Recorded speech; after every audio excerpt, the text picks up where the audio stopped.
Our next very special guest, just to add the international flavor to this, all the way from Vienna, Austria, Mr. Klaus Dona. And I think his work will speak for itself regarding ancient archaeological artifacts, mysterious objects, and ooparts and such. Without further ado, the wonderful Klaus Dona.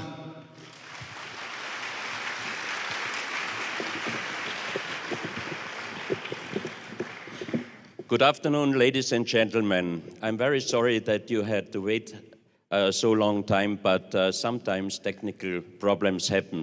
First of all, I would like to say many thanks to the organizers of this conference inviting me. And second, I would like to give my greatest respect to two men of your country, Mr. Johann Heine and Michael Tellinger, because what they are doing with so much enthusiasm, presenting and researching and spending so much money on researching of your own historical culture, researching on the stone circles and on the Adam's calendar. So please give them a big action.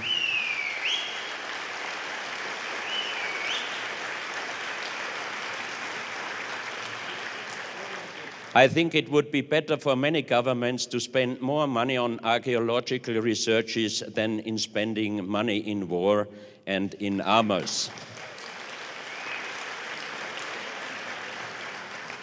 Maybe you make Johann stand up. Johann, please stand up. Johann Heine, just take a bow. Please stand up, sir. Johann Heine, everybody. And please help them to go ahead, because I'm quite sure that these researches will go very soon all over the world, around the world. It is a real great sensation, and I had the opportunity to see some of those circles, and I have to say it's wonderful. I start my presentation with some speeches which I found in the internet, and I loved it.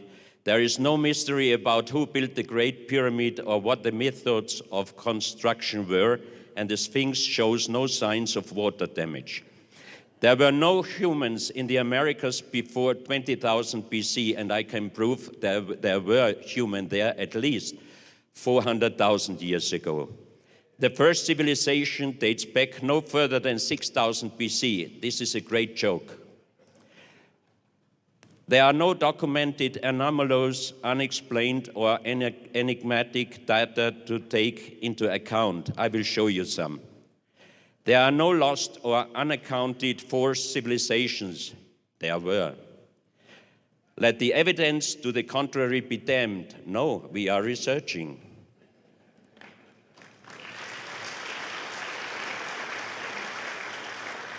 I do not fight against the scientists, but I think they should open their eyes and they should research on some of our findings.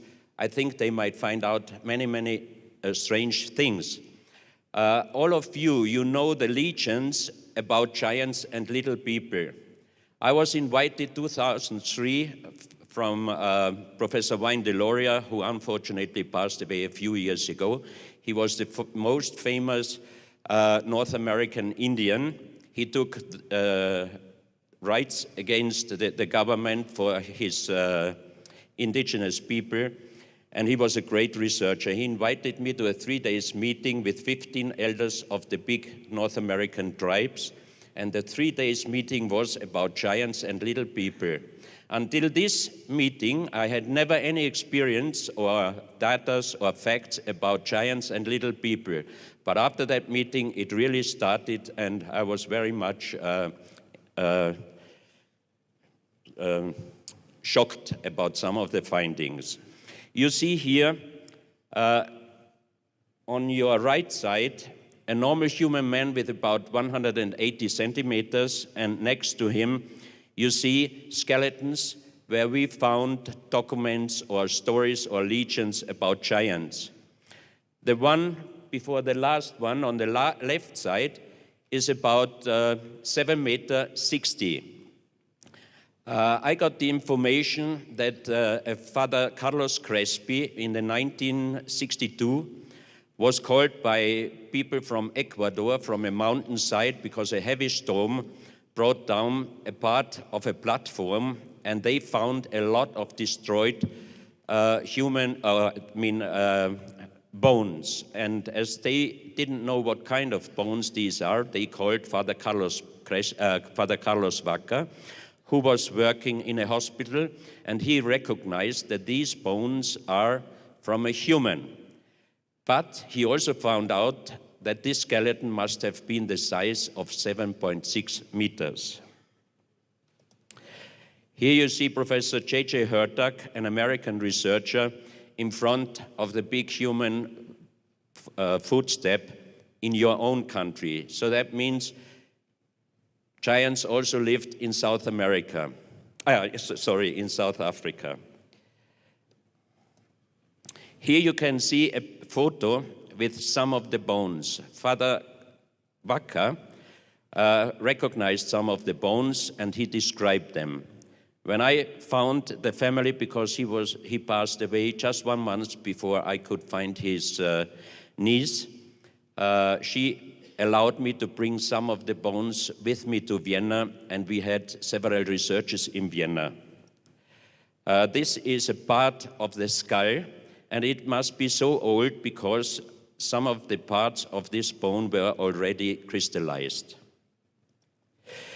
This is one of the bones I brought with me, and it was identified by several scientists as a human heel bone. But the professor of anatomy of the Vienna University, he checked the bones, and finally he said, I cannot believe it. It looks definitely 100% like a human heel bone, but it is impossible because it is at least 5 times bigger. Next day, he visited me again, and he brought some of the human bones, real human bones, with him, and he compared it, and definitely he said, still it's impossible for me, but these are definitely human bones. The skeleton was 7.6 meters in size. This is another side of the bone. Here you have a part of the nose bone, also 5 times bigger. And that's a so-called os occipitale under the skull bone, which makes us able to turn the head. It's again 5 times bigger. We found old documents from a Spanish historian. He was half Inca and half Spanish. He was writing in 1576.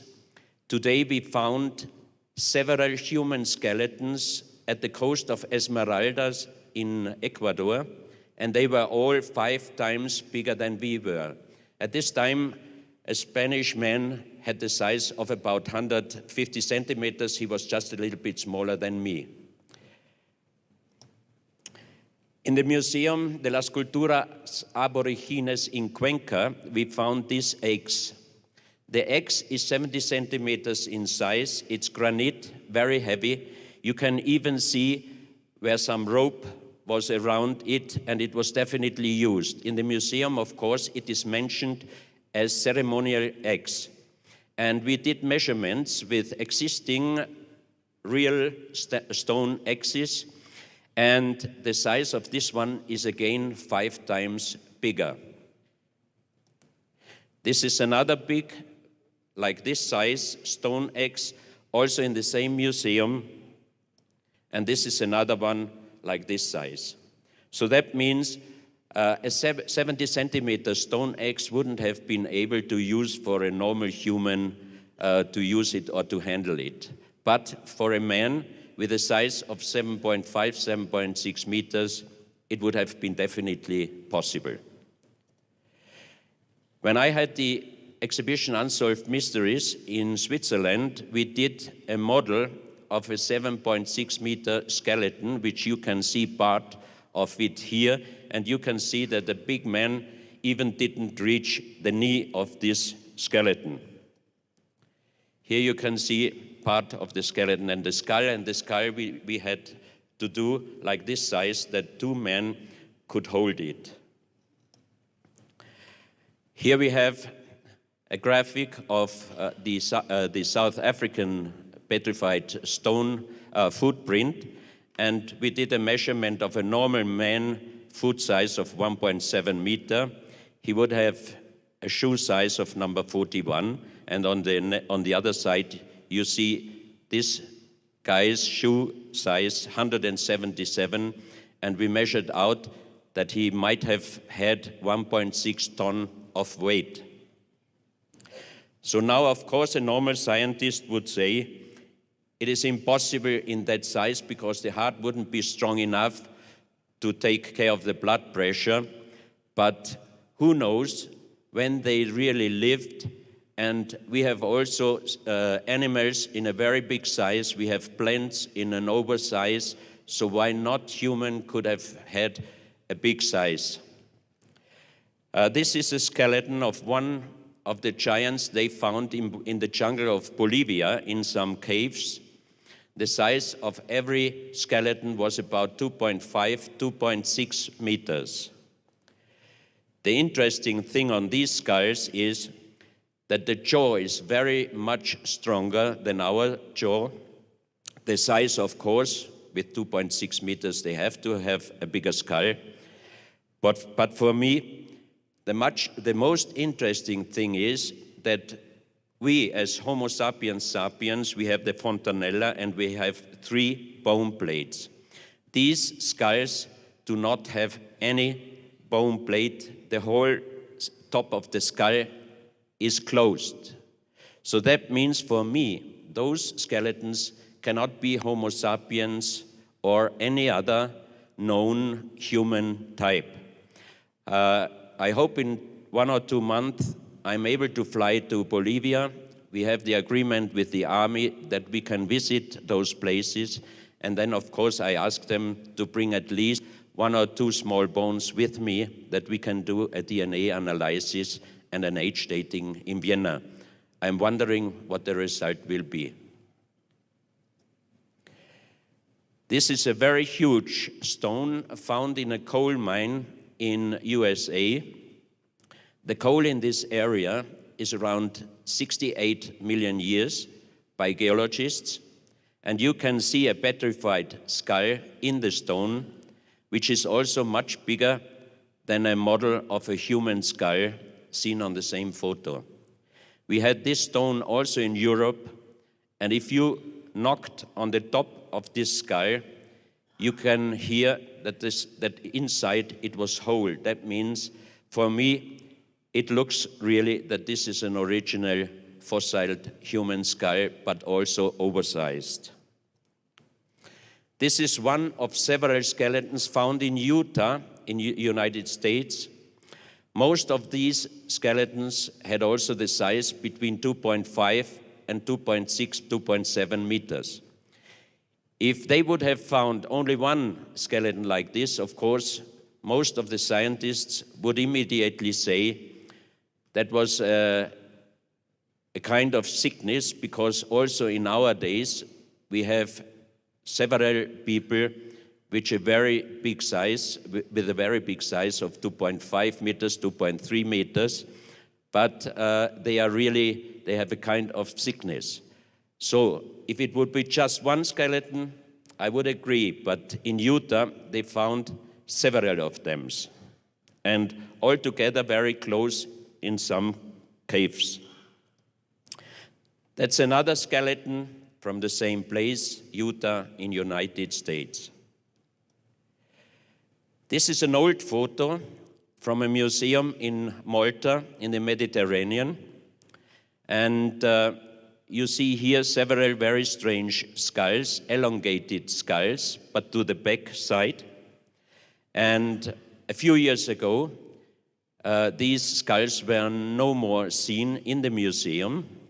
And a friend of mine, an Italian publisher of an archaeological magazine, went there with the Italian television, and with the help of the ministry, they got the allowance to visit the museum. And the director was searching long time until he found in the storage the skulls in a box. and he brought the skulls. And you can see here, again, a very strange thing. Normal human, we have 3 stone plates, and this elongated skull has only one bone line square over the skull. So for me also, it would be very interesting, and I'm wondering why they never did yet an age dating and especially a DNA analysis. It's so far interesting because in Malta you have also many big stone monuments and stone buildings. Archaeological dating is going back several thousands of years, but still I think those buildings are much older than we know until today. Here you can see that the size of a normal skull and this strange skull is quite different.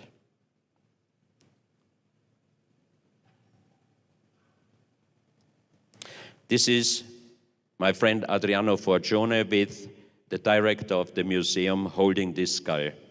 So I think these people must have had also the size at least over 2 meters. In Crete, in the Mediterranean, a friend of mine and very big researcher, Professor Ernst Muldashev from Russia, found with his researchers, because when he's doing researching or discoveries, he's always accompanied by at least 4 or 5 different scientists. He is Russia's most famous eye doctor because he did the only functioning eye transplantation until now ever happened. And he is also member of the Academy of Science of Moscow. He went to Crete 3 years ago with his colleagues, scientists, and archaeologists, paleontologists, geologists, mathematicians. So they found underground a huge labyrinth, all made into hard stone.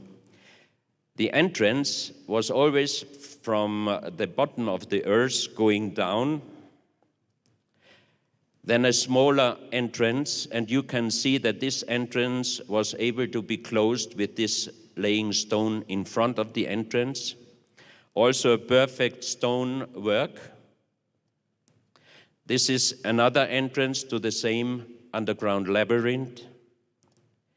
And here you have one of hundreds of tiles, very high, very big, but perfect done. And the wondering thing is, because an engineer and an expert on stonework told me, if you do a tunnel or a labyrinth or whatever in stone, the stone material which you bring out has to be in volume 3 times bigger than the empty space. But the very strange thing here on this labyrinth side is then that on top of the earth, it's flat, it's farmland, there are no small stone mountains, which should be, because the labyrinth itself is too big. So nobody can explain where the material which was taken out from this labyrinth was brought. This is another photo of the inside of the labyrinth. They also found a perfect room inside this labyrinth. And this is another story with pictures from Professor Muldashev, because he was many times in Tibet because of his eye research, and he got friend with some of the monks in Tibet. And he heard about the story of Shambhala and underground world. And once he was friend with them, they told him about the Samadhi caves. So he asked what Samadhi means. And they explained him that in these Samadhi caves, there are human from normal size up to 10 meters in the lotus seat. The body has zero function, but they are not dead. They explained that these people are connected with a silver string with the universe. And on his last trip, he got the allowance to go into one of these Samadhi caves. He was not allowed to bring light, he was not allowed to bring a camera, but he has to take care 1 week, nothing to eat, just meditation, and then he could go inside. And he could go so far that he could see the silhouettes of humans in real different size, up to 10 meters. But then he got headache, and they explained him that usually if a normal person tries to go into one of these caves, he will get immediately a headache, getting strong and stronger, and finally he dies because these caves are energetically protected. So when he returned to Russia, he wrote a book about the Samadhis, but even he is Russia's most famous eye doctor, and even he is a member of the Academy of Science. Nobody believed him. So when I got in contact with him and I told him about the bones from Ecuador, he came with an expert to Vienna, and he stayed 2 days with me. And his expert also identified the os occipitale and the heel bone as a human. So that means that these bones, this skeleton was really 7.6 meters in size. In exchange, Professor Muldashev gave me some photos from northern Syria, which you can see here on this picture. And you see 3 footsteps. But of course, for the official science, these footsteps are human-made, artificial made, as a kind of ceremony or whatsoever. So Professor Muldashev when he heard about these footsteps, he went there again with some other experts, scientists, and they did a lot of research on the spot.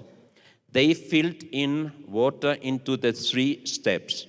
And you can see if someone walks into a weak, soft material, you have 2 straight footsteps. And then if you make 1 step ahead and you want to go back in your further position or back out of this material, your heel is making a deeper step than normal. And you can see here that the footstep in front, definitely the heel was going down deeper. So they broke out a part of this so-called stone, and they made analysis in Russia, and they found out that this is not a stone, it was cement. So it was the approval that really a man, again with a size, according to the footsteps, with a size of at least 6 to 7.5 meters. Here you have the real size comparing with a human size. Now we go to Sardinia in the Mediterranean. There are at least 6,000, some of them in a good condition, some of them completely destroyed, so-called nurages, stone towers, some of them with a size of at least 20 to 25 meters, made with huge, big rocks, perfect done, and for the official Italian archaeologists, these stone towers are defense towers. But the strange thing for me and for many others is if you make a defense tower to protect you, your comrades, and your family against any attack, would you make a stone tower without window, without shooting hole, and with only 1 entrance? It doesn't give any sense, because you cannot defend from inside the tower if you have only 1 entrance. because the enemy just have to bring some wood, make a lot of fire, and he would smoke you out automatically from this tower.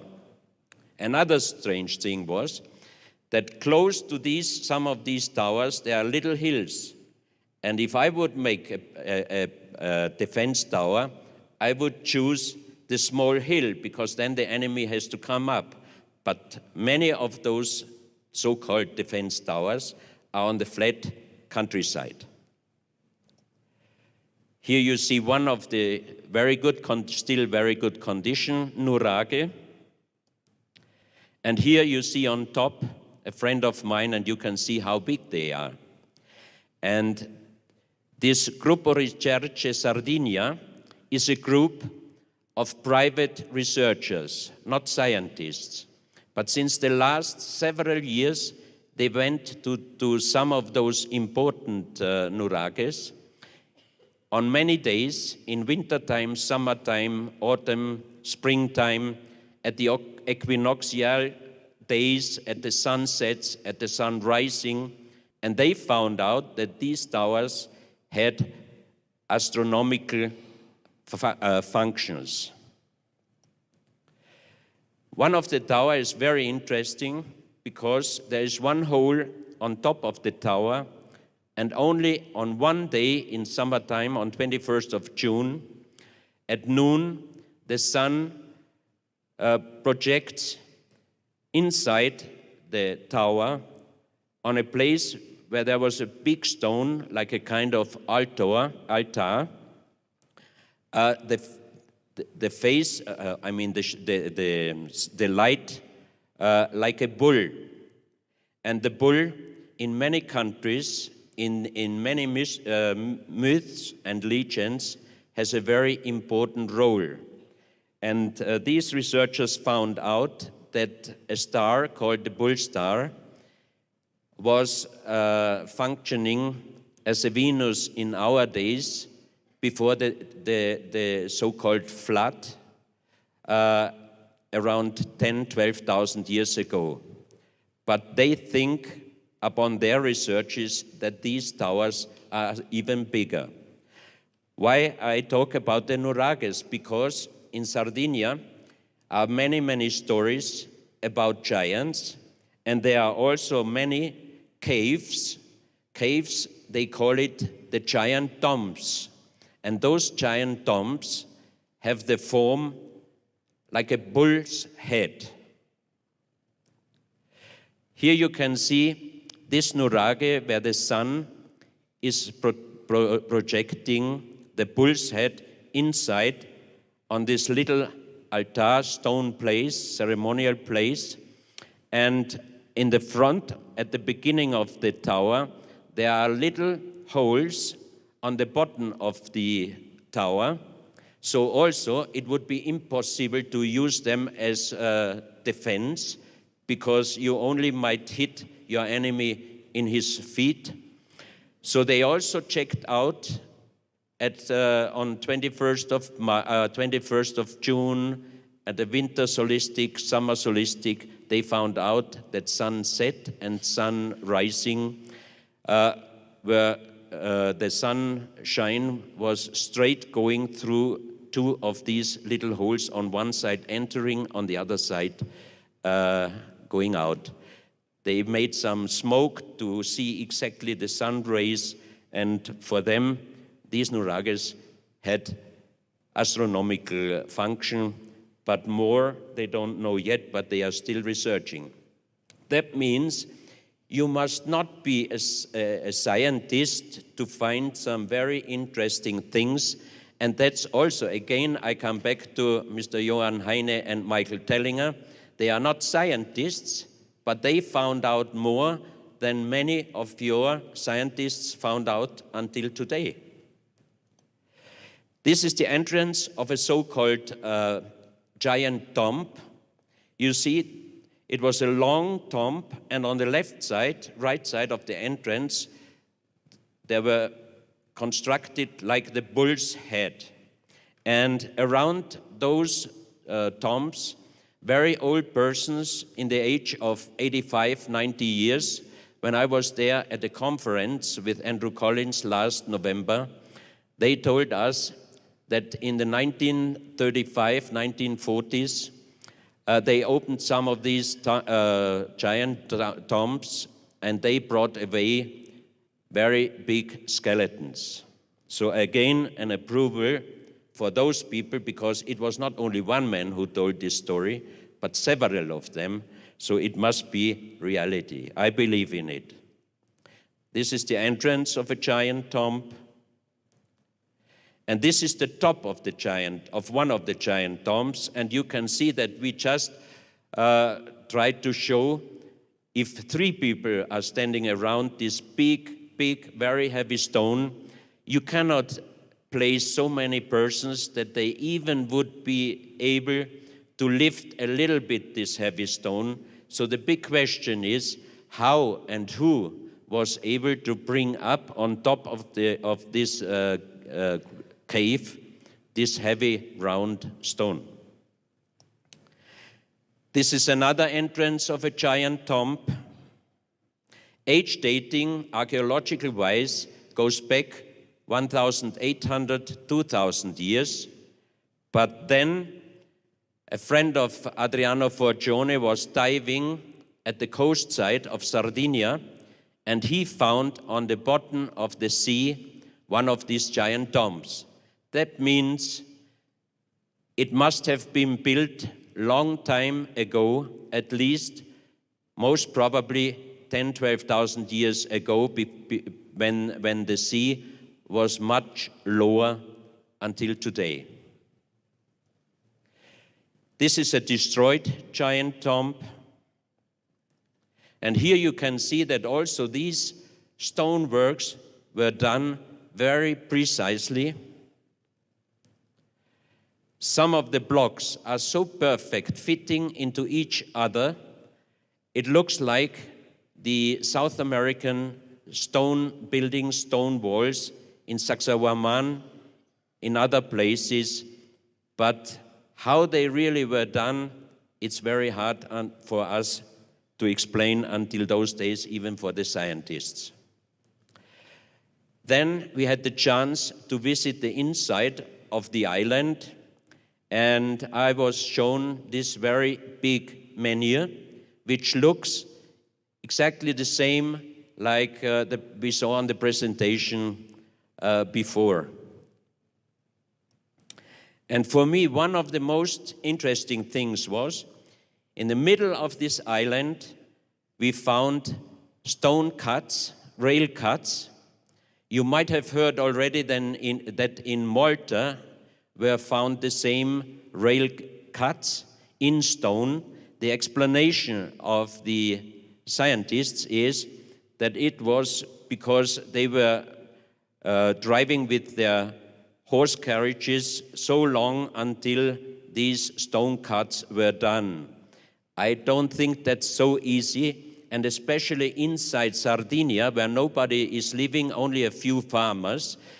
They explained, yeah, the Roman army, they occupied Sardinia, but I don't think that they occupied Sardinia that long, that they were driving with their horse carriages so many times over these stone plates that they could make these deep rail cuts. And another strange thing for me was, because there were about 15, 20 meters, these rail cuts, and then was plain earth. And again, after certain distance, again there were stone plates with these rail cuts. So that means that in between are missing those stones with these rail cuts. There is no explanation until our days yet. Close by to this place, we found also stone caves, some of them in very hard stone, going back 3-4 rooms inside the stone. What functions they had, nobody can explain. Another very strange thing in Sardinia is that there were also pyramids. Here you can see one restored pyramid. It looks like the Babylonian constructions.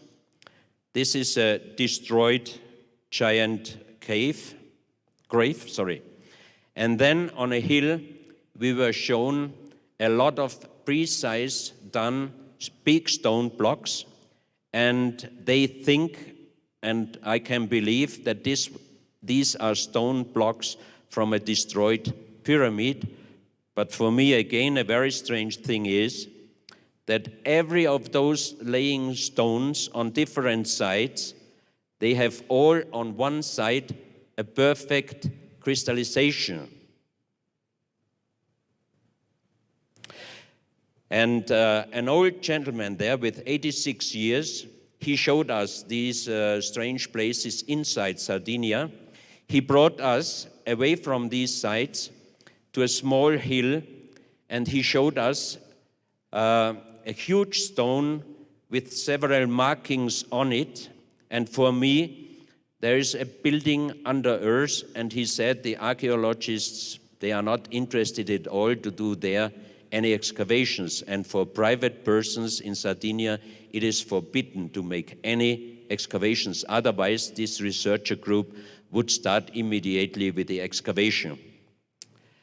Now we are going back to Professor Muldaschew, because he allowed me to show you some of his researches around the world. You might have heard about the Mount Kailash. Mount Kailash is the secret holy mountain in Tibet where nobody is allowed to climb up. Professor Muldaschew's and his colleagues' research gave them the result that the top of the Mount Kailash is a pyramid.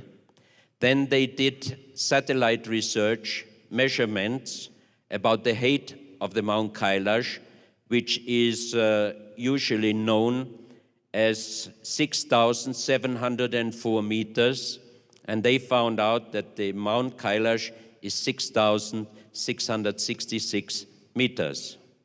Then they found out that the distance between Mount Kailash and the North Pole is 6,660 kilometers. And there is a historical legend in Tibet that the Mount Kailash, around the Mount Kailash, was the city of the gods. Further research and measurements gave them the result that the distance from Mount Kailash to Stonehenge is 6,666 kilometers.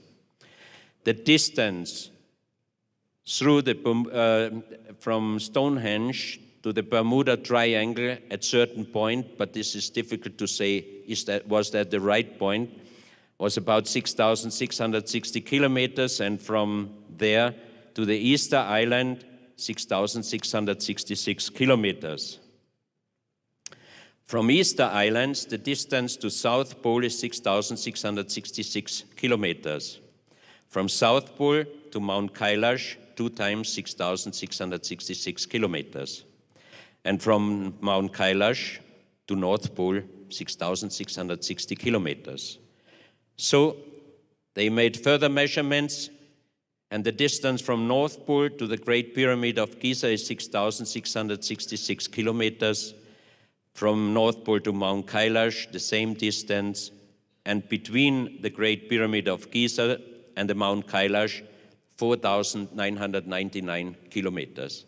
That means in all the historical buildings and monuments, there is always a mathematical information included. That's what Professor Muldaschew thinks. And they did a lot of photos with special cameras around the Mount Kailash. And I just want to show the most interesting for me. You can see here the numbers 1, 2, 3, 4, and you can see that these present half portraits of human in stone in the mountain, and each of these stone portraits has the size of 700 meters. Now the big question is, who would have been able to make stone half-portraits into a mountainside with a size of 700 meters. Now we are changing to South America, to Ecuador. There are many, many stories, legends about a huge underground tunnel system which connects South America from Colombia until down to Chile and Argentina. The most famous story is going about the Cuevas de los Tallos in Ecuador.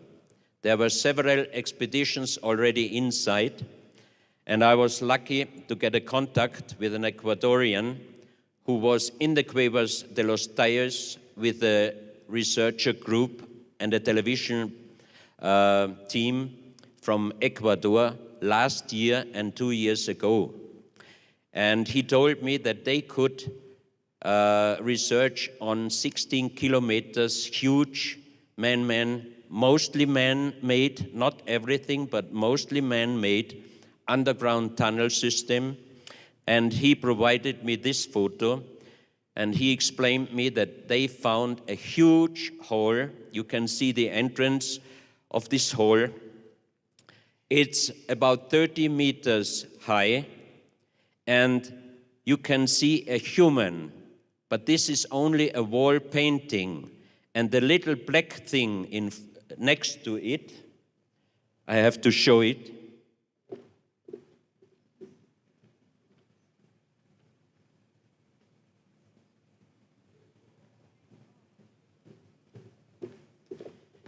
This is the real human, and the big one is a wall painting. And I was really surprised when he told me that this wall painting man has the size of, you got it, 7 meters and 50. So now we have a wall painting, we have a huge underground tunnel system, we have an oversized big hall, and a wall painting with a size of 7.5 meters. So the Cuevas de los Tallos got very famous because Neil Armstrong was with a delegation in the 17th inside the Cuevas de los Tallos. The result was they didn't find anything, but I met a former ambassador of Ecuador, and when he was young in the 70s, he was there in order for the government to check the operation, and he told me that they brought out many wood boxes with something, but he doesn't know what it was. So the story about the Cuevas de los Tallos came from Juan Moritz, who was a researcher, Hungarian-born, Argentinian, and he was a so-called treasure hunter. And again, I got the connection to Juan Moritz concerning the giants, because when I visited the place where the 7.6 meter giant was found, the landowner told me that after Padre Vaca was transporting all the bones away, he was returning with Juan Moritz and 2 other gentlemen, and they had a kind of technical instrument, but this farmer couldn't say what it was. And they told him that close by to the place where the bones were found, they have they got the result that there are still 3 big skeletons underground. So we did further researches, and we have the guarantee that still there are 3 7.6 meter giants underground. And as soon as I have the financing, we will go there and we will excavate at least one of them, because before nobody would believe me that human with a size of 7.6 meter ever could have existed. But you have a petrified footstep in your own country with a size of 120 centimeters. Here you have a human dam found in close to Israel. And here is the comparison with a normal on top and this human dam. Also, this human must have been a real big size. This is a drawing of a man, of a researcher from Utah, United States. He found a cave, and as he didn't bring a camera, and he's not using a camera normally, he made a drawing of two mummies he found inside that cave. The man had the size of 3 meters, red hair, and a long beard, and a kind of armor, and a big sword with him. The lady was blonde, 2.7 meters, and he brought out of this cave 60 stone boxes, perfect done stone boxes, and every of these boxes included many bronze plates with a completely unknown writing. And you can see that the boxes were covered with organic material, and the age dating he did on the covering material gave the result of 4,800 plus minus 100 years. Here you see many of the bronze plates, and you can see that the writing, it looks a little bit like the Sumerian writing, but it is completely different.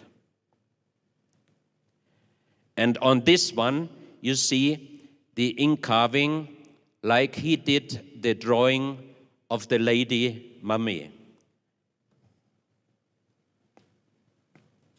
This is another bronze plate from the same stone boxes. This is Rex Gilroy, an Australian researcher who did forms from big footsteps in Australia. And now we are changing to the little people. This skull was found in Morocco in an area where there are fossils and geological dating around 300 million years. A professor found this human skull. They did X-rays researches on it, and they are quite sure that this is not an ape, but even an ape 300 million years ago would be an impossibility. And the size of this skull is the size of an apple. Here you have the front view of this skull. And another story again with the giants is that researchers found in Morocco hundreds of oversized and very heavy axes. So if one makes a ceremonial axe, its ceremonial means something special. He would make one axe, but no one would make hundreds of big stone axes for ceremonial functions. This mummy was found in the Atacama Desert in Chile. We got it to Vienna, and several experts, and especially the professor for anatomy of the university in Vienna, was checking it for 2 hours. And finally he said, this is definitely not a fetus, because normal anthropologists will say immediately 14 centimeters. This is definitely a fetus. And he said, as he saw hundreds and hundreds of fetus, he said, this is impossible a fetus because the bones are too concrete, too strong. A fetus in this size would be around 5 months, and the feet were still around it. And he checked the ribs. This mummy has only 10 ribs, and we have 12 ribs. The skull is very strange. This mummy has little teeth, so definitely a fetus in the age of 5 months would not have little teeth. So a few months after, I received the documentation from Russia. The only thing he said, I don't think this is an adult. I think because of the bone structure and everything, I think it is a child in the age between 4 and 6 years. A few months later, I got a documentation from Russia that an old lady in the age of 84 years, age debil, she was going to a small village because she was living outside the village alone in the woods. She broke down and they brought her to a hospital. And when she woke up, she started crying. She has to go home because her baby would die. And as everybody in this area knew that she is living alone, they thought she is now completely age-debil or crazy. And after a few days, they brought her to the psychic hospital. And a nurse there, after a few days, she thought there must be something reality with what she is talking, and she called the police.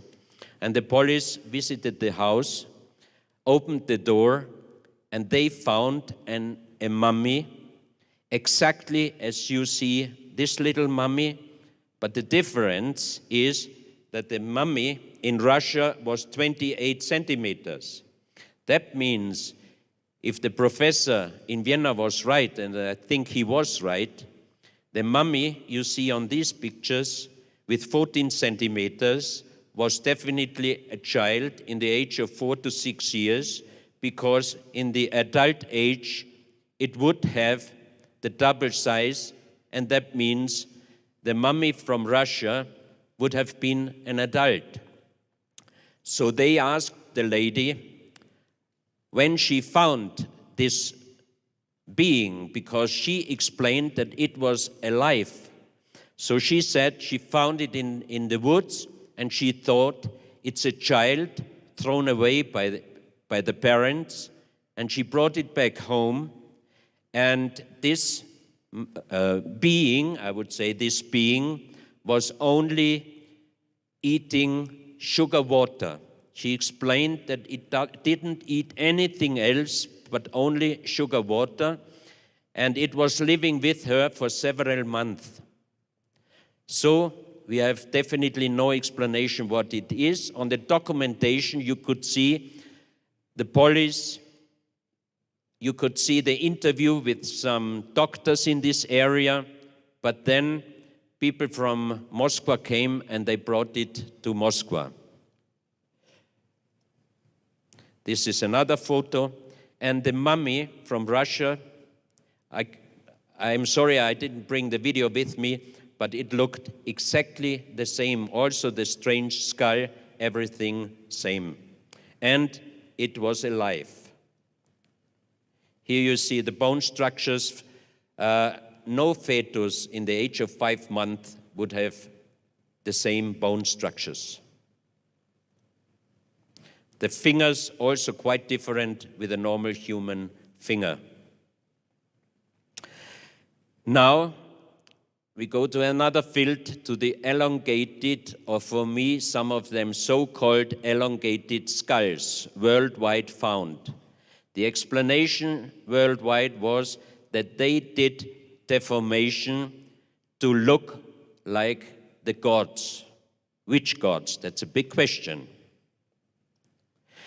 This skull is definitely deformed and was found outside Austria. Where it came, they don't know exactly, but most probably from Asia, when we had in Europe the invasions from the Mongols or other civilizations. This is an Egyptian skull. This shows how in Peru the deformation was done. This is a skull from Tiahuanaco. Tiahuanaco, also concerning megalithomania, is very, very interesting for me especially, and I hope I can visit it on my next trip, because the age dating of Tiahuanaco goes back to 1,800, 2,000 years. But friends of mine, archaeologists in Bolivia, informed me that when they did a ground-penetrate radar for the construction of a new street, and they sent me the radar photos, they found a pyramid underground, and the top of the pyramid was 10 meters underground. So I do not think that in 2,000 years the earth would move that much up that a pyramid still is 10 meters, the top of the pyramid is 10 meters underground. So also in Bolivia, there is still a lot to discover, especially about the age of human. This skull is from Mexico in Veracruz. These are all skulls from Veracruz. And this is one of the very strange skulls. We made this photo on a visit 2000 to a small museum in Ica. Ica is very close to the famous Nazca lines. It looks like a real cone head. And I personally do not think this is a deformed skull. This is another skull from the same museum. And the explanation on this skull is a deformed child skull.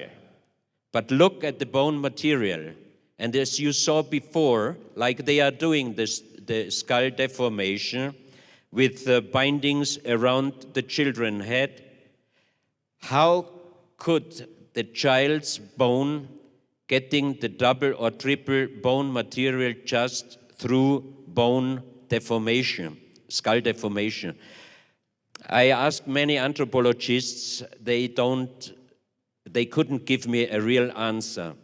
And especially on this skull, it would be very easy to do a DNA analysis, especially because on that skull you can see the hairs. So it would be easy to do an age dating and a DNA research. But maybe they are a little bit scared about the result which might come out. This is another collection from the same museum. This small museum in Ica is called Maria Reiche Museum. Maria Reiche was a German researcher. She spent most of her life in researching the Nazca lines.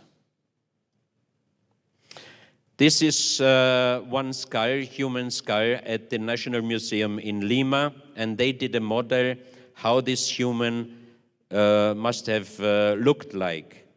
A deformation to elongate the skull is possible. A deformation with these lines wouldn't be possible, because to do this, how you can close the center of your skull with bindings, it would be quite impossible. Now we are changing to the age of human. I know that the cradle of human is outside Johannesburg, and I hope I do not offend anybody of your people in your country, but I just want to show some of the pictures, some of the researches worldwide, which looks like human were even much, much older. For example, on this picture, you can see a petrified dinosaur's step, and next to it, a human step. But it was not a simple one found, a single one. There were lines of human footsteps and lines of dinosaurs' footsteps. Like you can see on this photo, the human footstep and the dinosaur's footstep found in the Biloxi River in Texas. And as the researchers there showed some of these steps, the complaint from the scientists was that this was definitely human-made to build up a sensation, and especially because the finder of those steps were creationists. So automatically, it was human done to do a sensation or to prove that the creationists are right. But a few years later, it was very dry, and they broke away some of these parts, and you won't believe it, they found under this stone another footsteps from human and dinosaurs. So the age dating would go very, very far back in history. Now we are in Ica, where you saw before the elongated skulls. This is Dr. Cabrera. He passed away 2003, and I visited him 2000 and 2001, and we did the last interview with him. On the second trip, he allowed us to photograph and especially to film all this, and we did a DVD with all my material we did in the past, and I wanted to bring some of them with me here to South Africa that you could see more details, because in 1 or 2 hours you cannot show everything. But unfortunately, the pressing was on delay, and the DVD will be on Amazon next month. So if anyone is interested, you can get it on Amazon. So Dr. Cabrera, his collection, there are many email files or internet stories. Officially, or for this official scientists, the collection of his at least 12,000 stones showing dinosaurs, showing human with dinosaurs, showing medical treatments and everything, is officially a fraud. I visited 2 times his collection.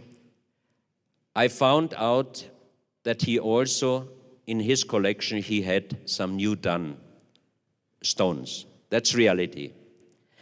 He was collecting these stones, and I think upon the moment when he couldn't get new ones, he really gave order to do artificial new ones. Because on my second visit, on the last day, he told me, now, because we are friends, I really show you my very top secret little room. And he opened a little room, and inside were several stones, and one of it was the crucifixion of Jesus Christ. And I looked at the patina and the other stones, and I know definitely that these stones were done maybe this year, 1 year before, or 2 years. So his really biggest problem was that upon a certain date, he gave order to do new stones. But the majority, at least 90% of his stones are old, because 3 years ago, a Spanish researcher, a man and a woman researcher, they went to Peru. They got friend with a man who spoke in several TV and newspapers interviews that he did all these 13,000 stones by himself, which is normal for me, because if he would have said that he found the stones and he sold it for very little money to Dr. Cabrera, he would have been brought immediately to jail. So he had to say that he did all these stones. These 2 researchers got friend with him. They stayed in his area over some weeks, and finally he brought them out to the desert. And he said in this area he did excavations and he found most of these stones. They started digging on several places, and finally they succeeded and they found original stones there with the same strange carvings like in the collection of Dr. Cabrera. Now the big question is, did dinosaurs really die out 65 million years ago or later? And the other big question is, did really human and dinosaurs live together? This is just one side, one part of his museum. Unfortunately, the museum was partly destroyed at the big earthquake hitting Peru a few years ago. But his sister is taking care of the collection, and she's collecting money to rebuild the little museum. Here you can see one of, I think, the original stones, dinosaurs eating a man, dinosaurs together with human, dinosaurs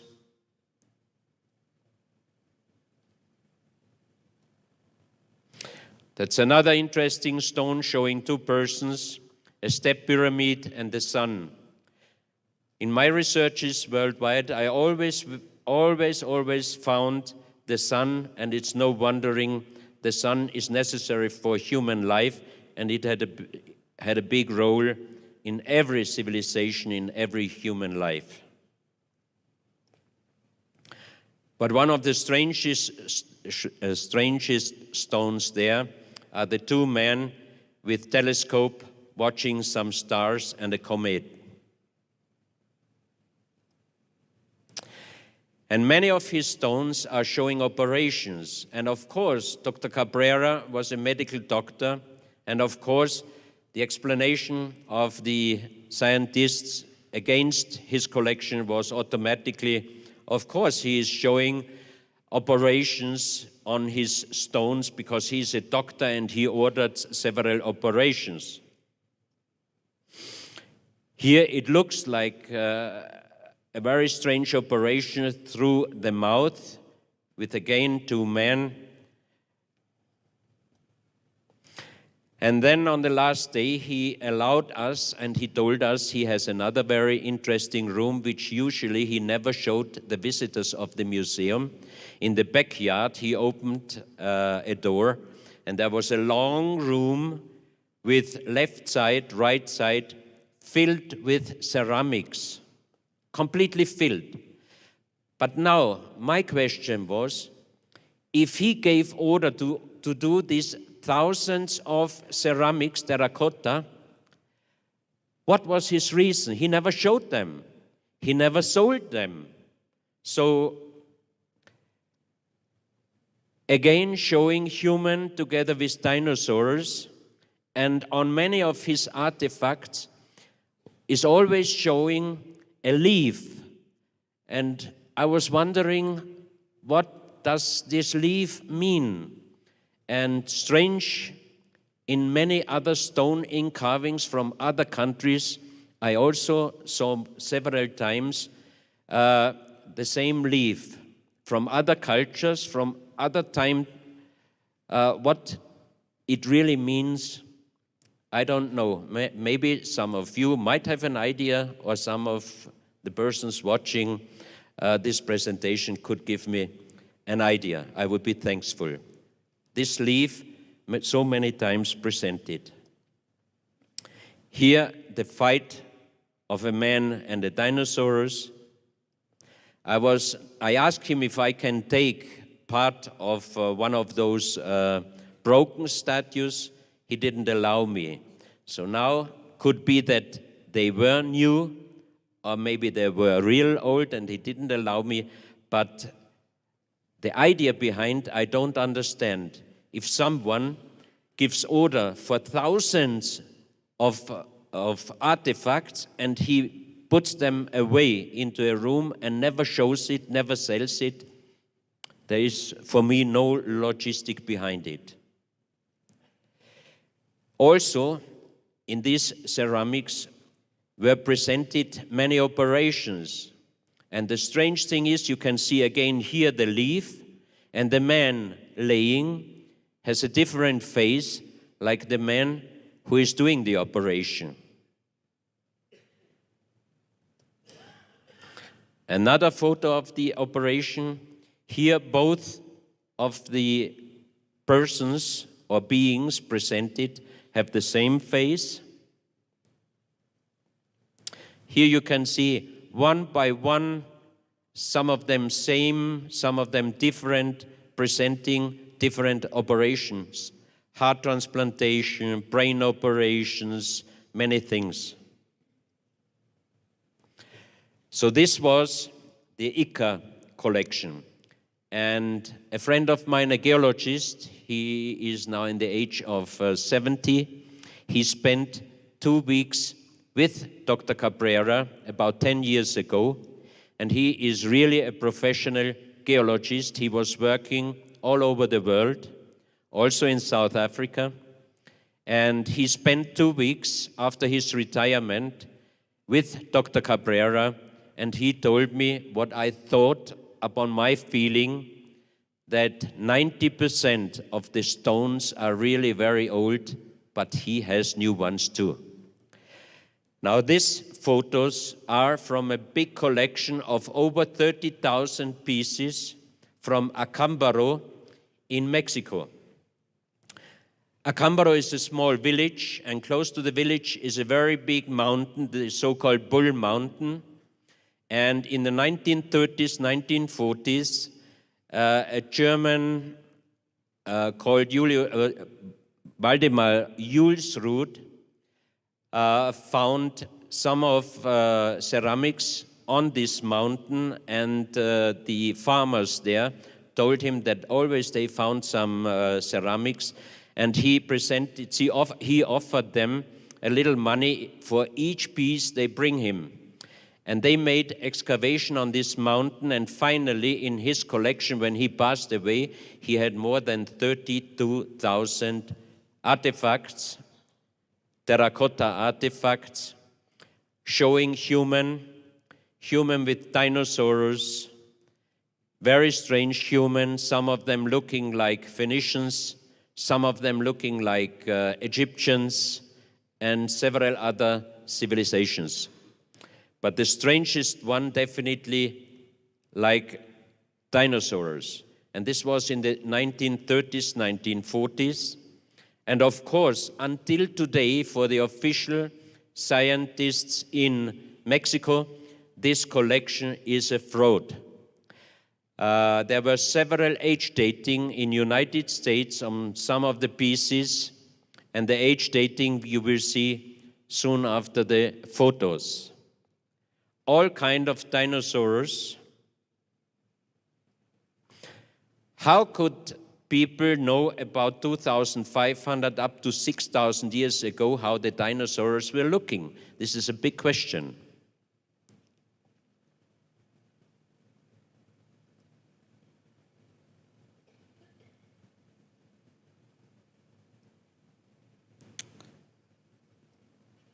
Oh, sorry. This, I just want to show you the DVD in case you might be interested, and I know that I have time, more time? I'm running out of time, so I just want to show you the age dating done in 1968 at the Isotopes Incorporation, New York. Carbon dating, carbon 14 dating, 3,590 plus minus 100 years, 6,480 plus minus 170 years, and 3,060 plus minus 120 years. And 1972 thermoluminescence research, University of Pennsylvania, 2,500 BC. At least 2,500 years ago, the big question is, how did those people know how dinosaurs are looking like? And I have many photos from other artifacts, and if I would show you these photos, you would say immediately, this is from Egypt. But it doesn't say for me that Egyptians went to South America. There is the other legend, so-called legend, about the sunken continents Atlantis and Mu. And maybe I can show you tomorrow in my presentation on the other artifacts what we think is an approval that Atlantis and Mu really existed. I thank you for your time and hope I can see you tomorrow again. Thank you.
Thank you, ladies and gentlemen. We're going to continue now with our second last speaker for the day, and somebody that I've become very fond of over the last few months, having many Skype chats all the way from Vienna, the wonderful Klaus Dona, and we certainly have struck an interesting relationship, sharing interesting bits of information about different artifacts and tools and things that we find in our respective little, jobs that we do, roles that we fulfill.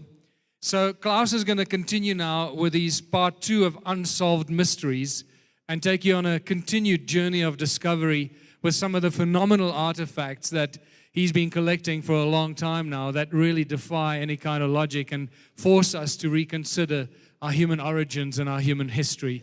So let's give a round of warm applause for Mr. Klaus Dona.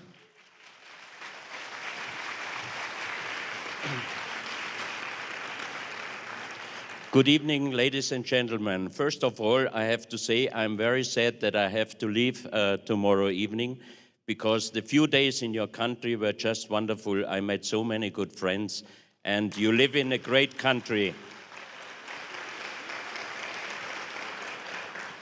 Yesterday I was talking about giants, little people, human with elongated skulls, human and dinosaurs. Today I show you many so-called U parts, like the out-of-place artifacts. Of course, I cannot give you any answers. A few months ago, an American writer wrote a book about me, and she made the subtitle, Digging for Answers, Getting More Questions, and this is the reality. On some of the artifacts, we did scientific researches. These results I can easily explain you and tell you, but for many of the artifacts, there is no answer until now. A few years ago, when we tried to do the exhibition Unsolved Mysteries in Vienna, I studied around the world, all the museums for strange artifacts, and finally we had a list of 356 pieces. A friend of mine, a museum director, wrote a lending request to his colleagues. And out of these 356 requests, we received only one agreement, because museums, if they lend you some artifacts, they have to give you an explanation, and most of those pieces were also quite impossible to give an answer. So today I start with the age of human. On this photo you see the footstep, the positive and negative side of a footstep, human footstep. It looks like a shoe step, but the scientists, of course, said immediately this is a natural formation. But the strange thing on this object is that you can see on the right side, here and here, you can see a crashed trilobite. This is an animal which concern the official scientists. Trilobites finally disappeared in the mass extinction at the end of the Permian about 250 million years ago. And it's definitely that this trilobite is crashed by a weight. So that's quite impossible that human cannot be 250 million years ago lived already. Here you have a better view, so you can see the positive and the negative side and the crashed trilobite. This is a human footstep found in the Biloxi River in Texas. There are a lot of these footsteps parallel with dinosaurs' footsteps. And of course, the official announcement was immediately, this was done by the creationists, because there is the Creation Evidence Museum allocated very close to the Biloxi River. So they took out one of these footsteps and they sliced it into, they cut it into slices, and you could see on the inside, you could see that wormholes in the stone also had the same form like the footsteps. So it was impossible a fraud or a fake.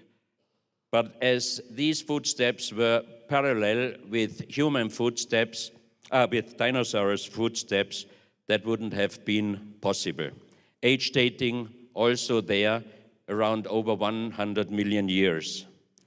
This is a petrified human hand print, also in a petrified, and also the age dating should be over 50, 60 million years. So is it reality that we human only are until now over 1 million year old, or did human live already long time ago? This iron cup was found in United States in a coal mine, and it was enclosed in a big stone brick. And when they broke this piece of coal, inside was this metal, this iron cup. And you can see that the pressure of the petrification of the coal put some part of the coal directly into the iron and deformed it. The age dating of the coal in the area where it was found, geological age, is 65 million years. This is a petrified human finger, and they cut it also into pieces before they did some X-rays, and you could see that the inside, where the bone is much stronger than the area where the meat was, and you can see even the fingernail. These pieces are presented in Glen Rose at the Creation Evidence Museum. Here you see a monastery in Colombia. The Santo Ecce Homo Monastery was built 1620. The area in Villa de Leyva, that's the place called Villa de Leyva, is full with fossils. The whole area you can find big fossils, small fossils, and the padres, the fathers, used some of the fossils for the construction and for the floor of the monastery. On this picture, you see a great researcher from Colombia, Professor Jaime Gutierrez. On this picture, you see a petrified pineapple. Here, you see an avocado. Here it's a bigger photo. This is a mice, petrified mice.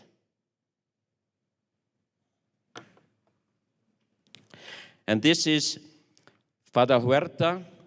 He is triple professor for archaeological plants, professor for plants, and anthropologist.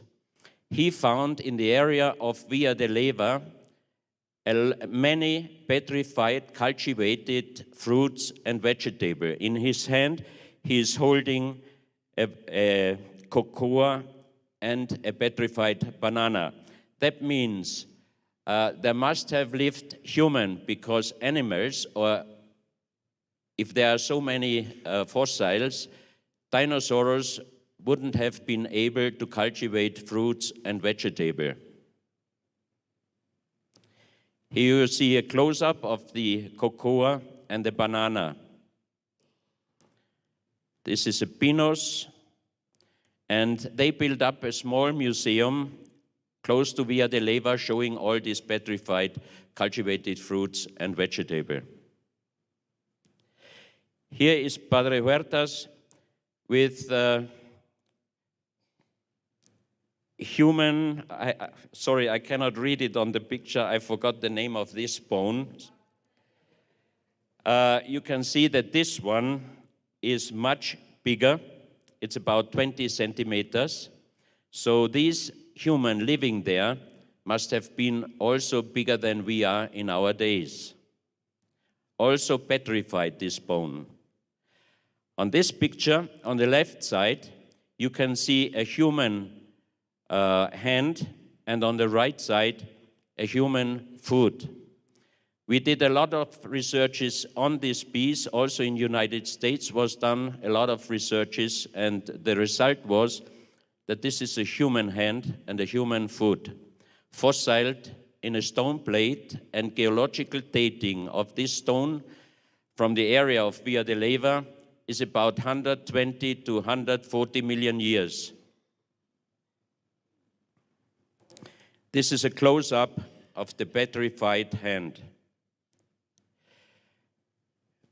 Close to this area of Via de Leyva, they found petrified bones with carvings of strange animals.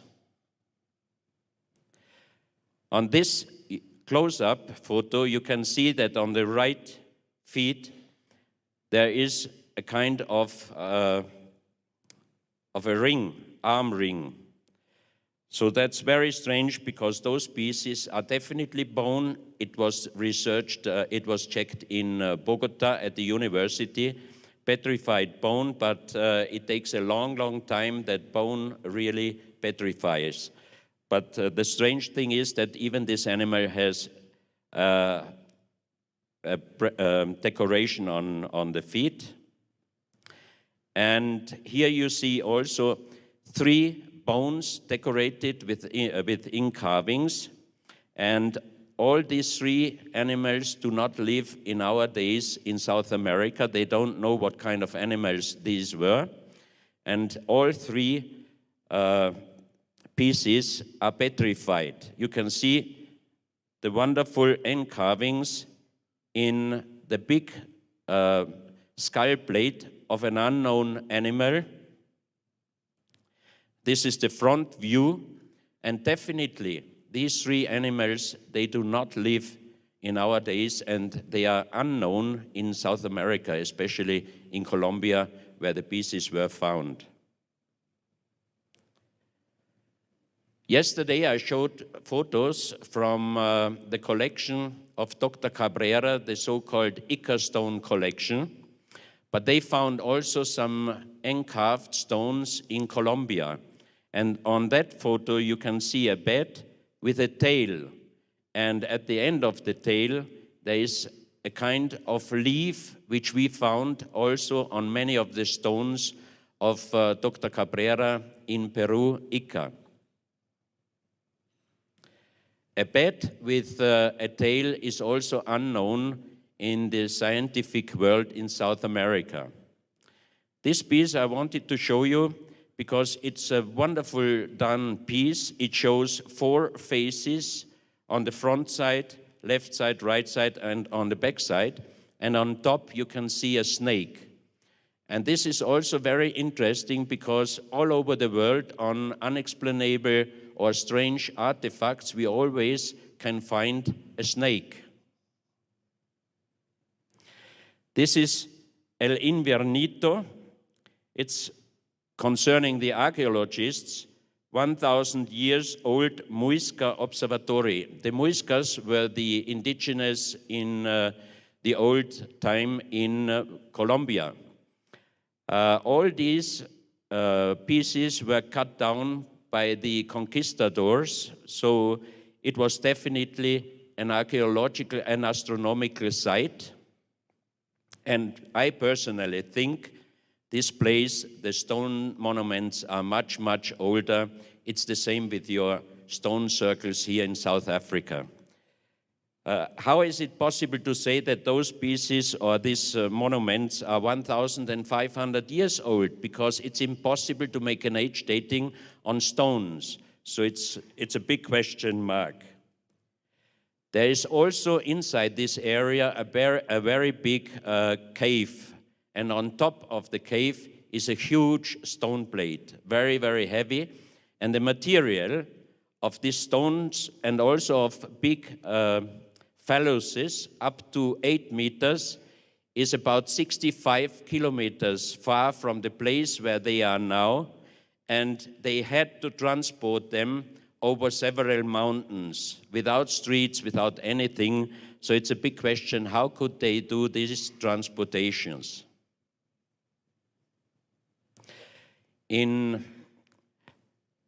Colombia, there is a place where they found many stone caves, stone monuments, huge ones. And this is one of these pieces. It's about 1 meter in size. And it doesn't look really like any known South American pre-Columbian culture.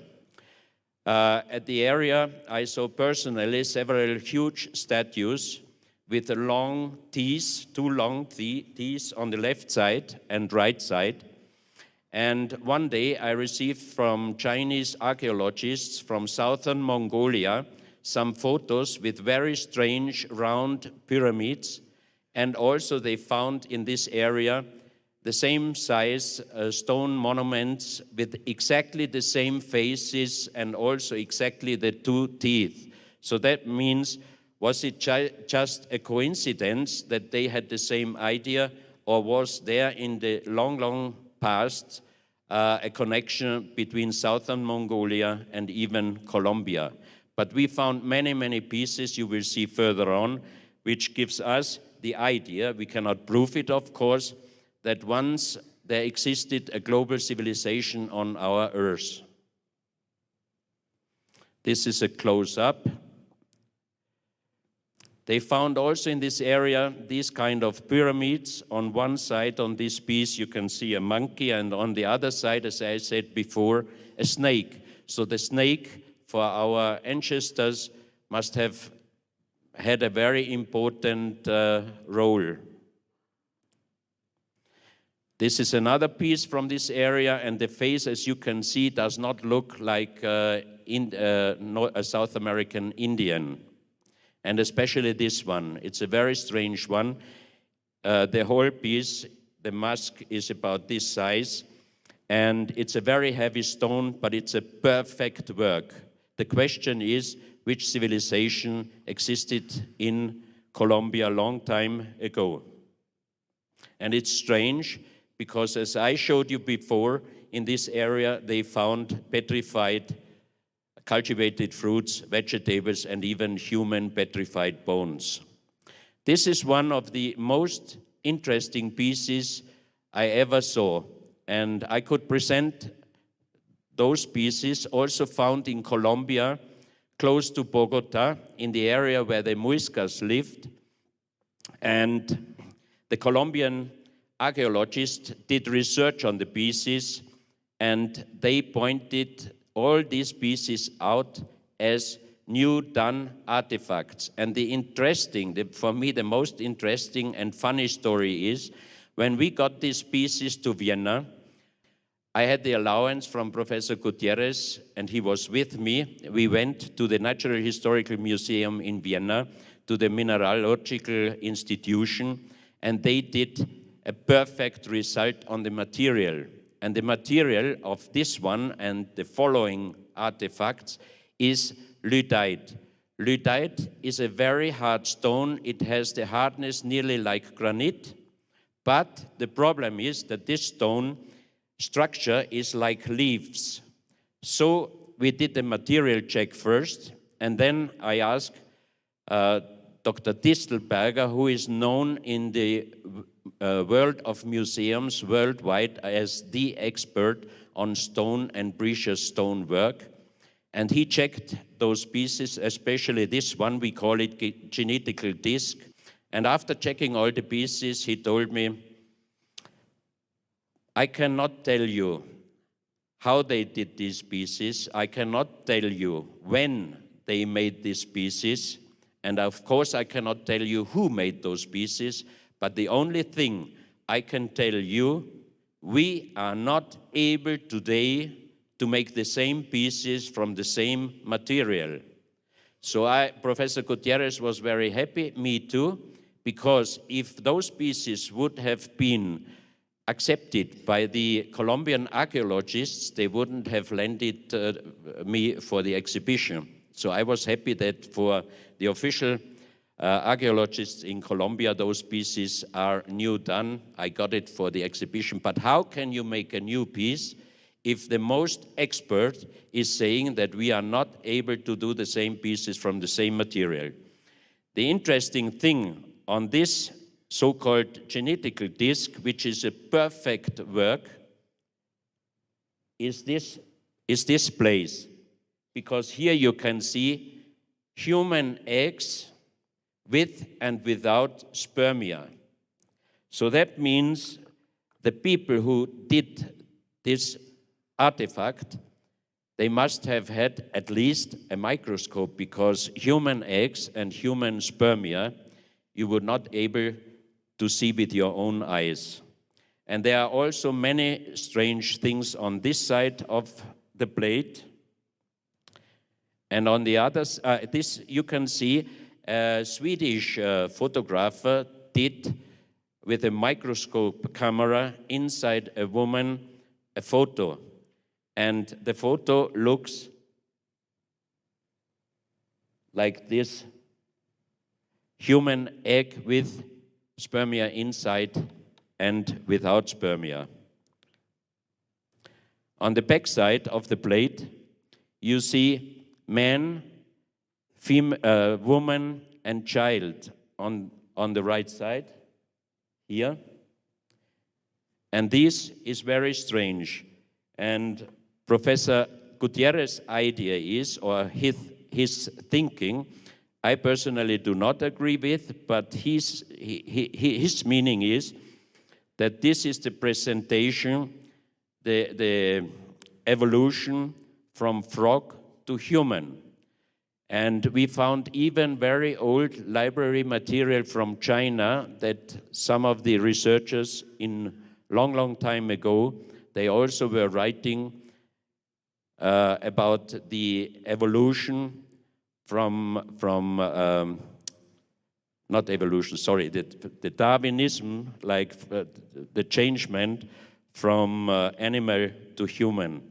I do not agree, but the only strange thing for me is if people are able to do such a wonderful work, showing also on this side of the plate the fetus in different stage of growing, why did they not show a real human face? Why did they show white skull with round eyes?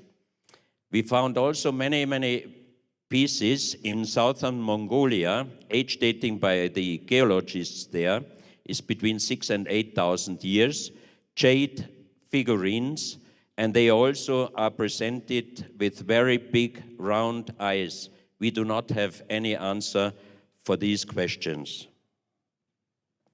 This is a tile.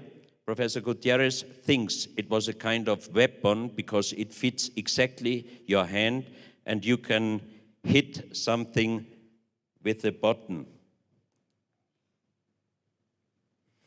This is a bat with a tail, and you saw before the hand-carved stone also showing a bat with a tail. This is also made out of the same material, lyddite. And Dr. Distelberger said, lyddite would break immediately even with the finest technology if you try to carve it or form it. So it's quite impossible, and he said we would not be able to do the same piece from the same material. And wondering is, look how precise and how perfect these pieces were done. And it's so great that anybody can hold it in his hand.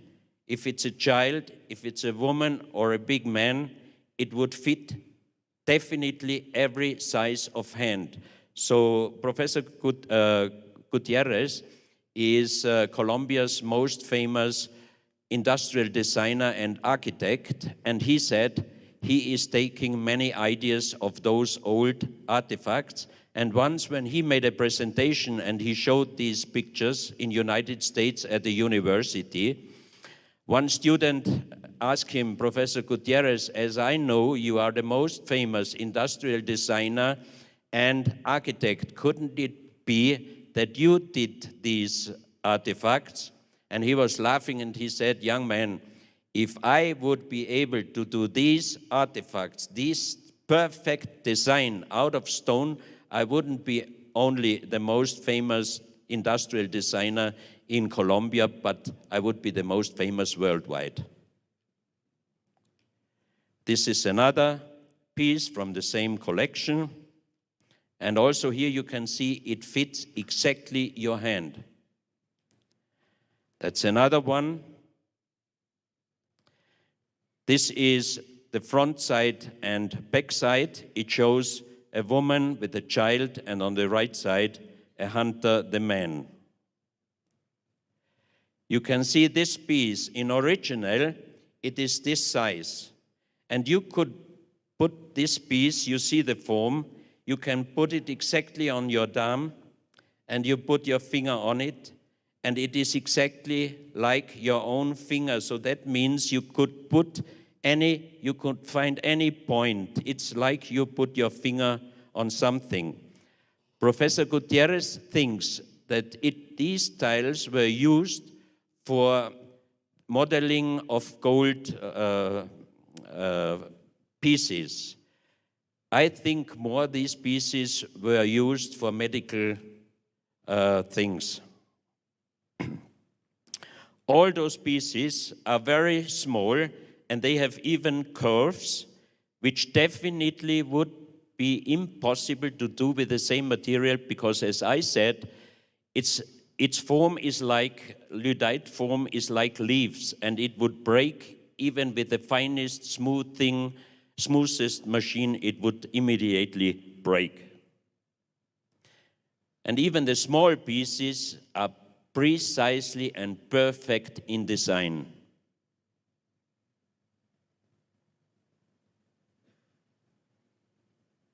I mean, doing something with a material which even we are not able to do in our days, and then the design so precise, what civilization was that?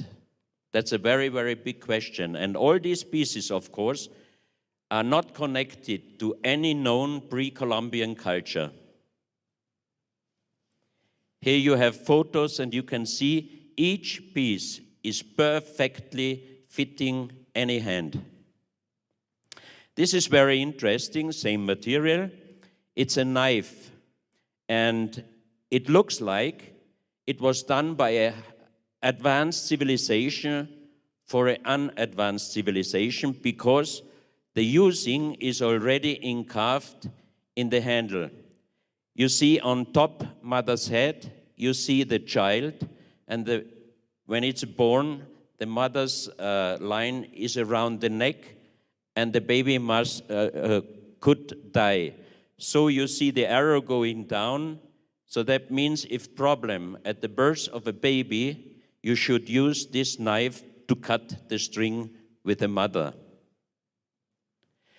And this, we call it the birth spoon, because on the front side, you can see the vagina and the baby's head is coming out, but the baby might have problem to come out from the mother. So on the back side, you can only put here this finger inside, and you are only able to hold this piece with two fingers. That means that you would not be able to use help with power. And when we had this piece in Vienna, I asked some ladies doctors if they can check this piece, and they did it.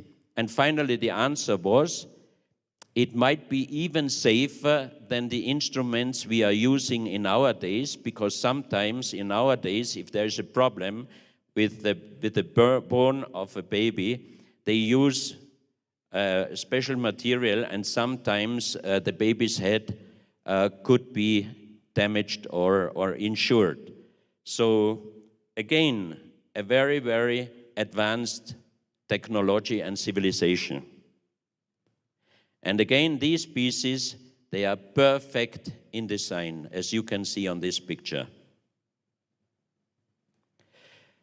And also some pieces here, and you can see it looks like a chair.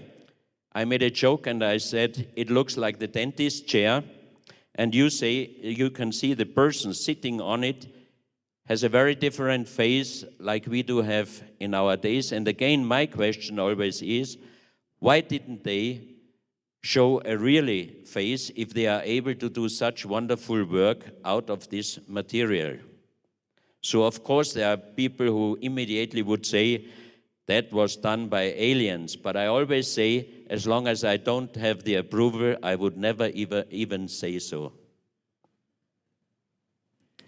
That's another stone. It looks like Ark Noah. I always made a joke and said it looks like Ark Noah because on the back side you have all kind of animal, and on top of this stone there is an animal which does not exist in our days, and the same animal I saw on several stoneworks in South America, in Ecuador, and in Colombia.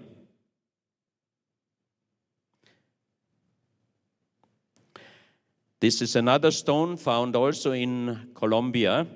You can see on top a smiling face with a bird. You can see some symbols. On the left side is an animal face. On the other side, you have also a kind of symbols. And on the bottom, sorry, I forgot to include the photos. On the bottom was a kind of crocodile, but with a very different tail, like a crocodile in our days. Here you have on the left side,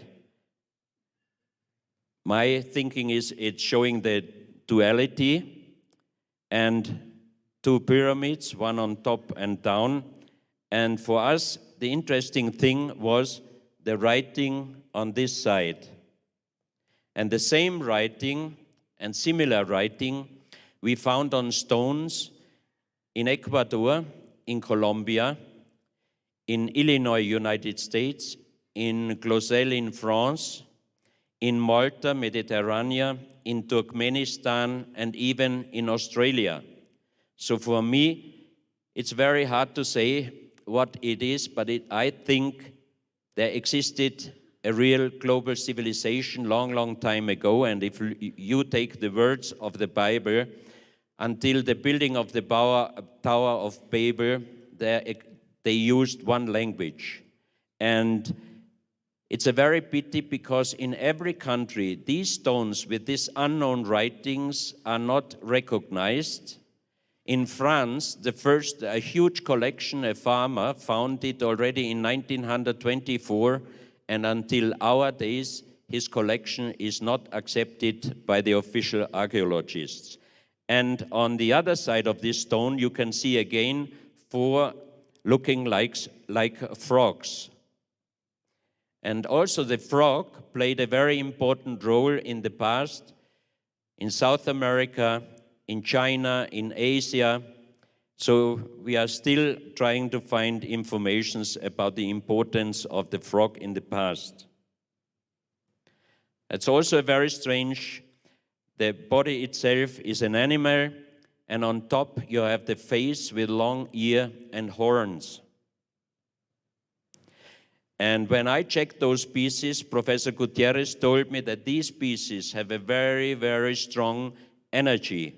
And I handled the pieces, I made the measurements and everything, and in that night, when I returned to the hotel, it was about 10 o'clock in the evening, it was quite cold in Bogota around this time, and the room was not so warm, so I was a little bit freezing, but around midnight, I walked up, my heart was beating like hell, and I was sweating, and I decided these pieces, whenever I get them for an exhibition, I wouldn't handle them for a long time.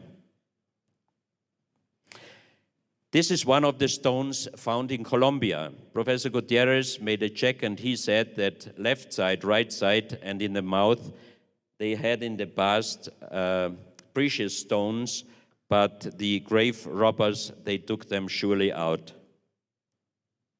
The return side, again, this unknown writing. That's another stone. This is completely different. It's again made out of lyddite, and you can see that the left side and the right side is different. Here you have the moon and the sun on it, and again the unknown writing. And that's again an important and interesting stone, because on the front side you have a man and a bird, and again this writing. And here you see it in a close-up. Oh, sorry. And on the return side you have again this animal which does not exist in our days. This is one of the most beautiful pieces. It's also made out of lyddite, and I think on this stone are presented two different writings. The left side, as you can see, is completely different with the left side, and the one with the red inlays, these are corals. So it would be interesting, of course, if someone would be able one day to decipher this writing. Here you can see a deer and symbols, and on top again you see this strange animal. So this animal must have been very important for this civilization in the past. Here again a man, and again this strange animal. Now we are going to United States, Illinois. 1984, Colonel Russell Burrows, an American former army member, he was searching for metal pieces from the war in the countryside, and suddenly he fell into a hole, and he found an underground tunnel. He wrote a book about it, and you can see here on this picture his explanation in his book. He explained that he found burial chambers with sarcophagus inside made out of stone, and when he opened one, he explained that the inside sarcophagus was made out of pure gold. He also said that he found thousands of stones within carving with approximately the same writing than we saw before, and when he brought some of the stones to some of the museums for checking, they just told him that these artifacts are frauds, new done. So after a while he started to selling pieces, and I know that until our days he sold around 5,000 pieces, and he brought out also gold, and they melted the gold. He was working with two colleagues, and two of the colleagues passed away with a heart attack. And Russell Burrows himself had three heart operations. But as he was a former army man, he was, of course, much better in condition than his two colleagues. And Dr. Distelberger, the expert, told me, without knowing about history, when I asked him what happens if you melt old gold, he said, this is very dangerous because melting old gold makes a toxin which can attack your heart. And another good friend in Switzerland, he was the editor-in-chief of a big newspaper. He did a strong research in Switzerland, and he found out that there is a bank account with $5 million running on three names, and one of it is Russell Burrows.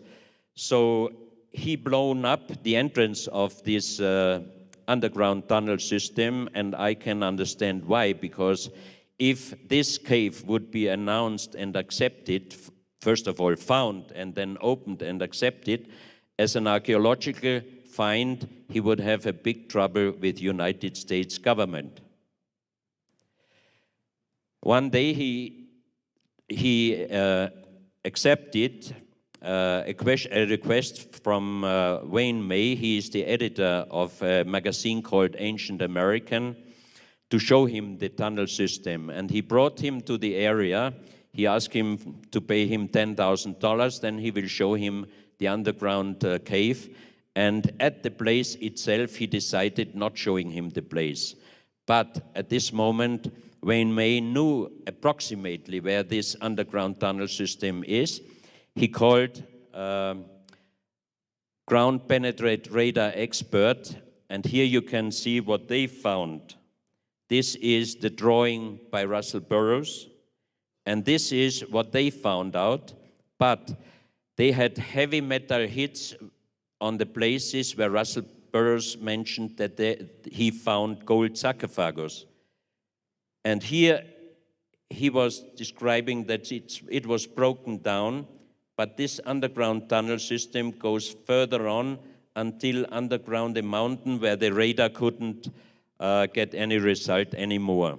So since that, Wayne made it already 3 tests drilling, but they always found water. So I called him a few months ago, and he said that this year they have another place, and they did another radar, ground-penetrated radar, and he is quite sure that they can open the cave. That would be an unbelievable find, because I have some of those stones, because as they are not original, if something is not original and I'm able to buy it, I buy it. Here you can see a land map, and you can see exactly in this area is the Burrows Cave. There are also portraits carved in some of those stones, and this one, again, if someone looks at this, he would say that looks like an astronaut. I say, I don't know what it is, because there are many, many other stones. This looks like Egyptian. This looks like European lady. And always this unknown writing. There was one man who deciphered, who could translate this language. It was Professor Schildmann, the president of the German Linguistic Society. He spoke and wrote and translated more than 40 languages. And he said that this writing has a light similarity to the Indus Valley and to the Easter Island writing. And he called it pre-Sanskrit, because he said it's definitely the oldest writing. He passed away a few years, and now is one Italian professor able to translate this language, and I can show you that he really can translate it on a few pictures after. This is one of the marble plates Russell Burrows brought out from this cave, and here you can see 2 symbols.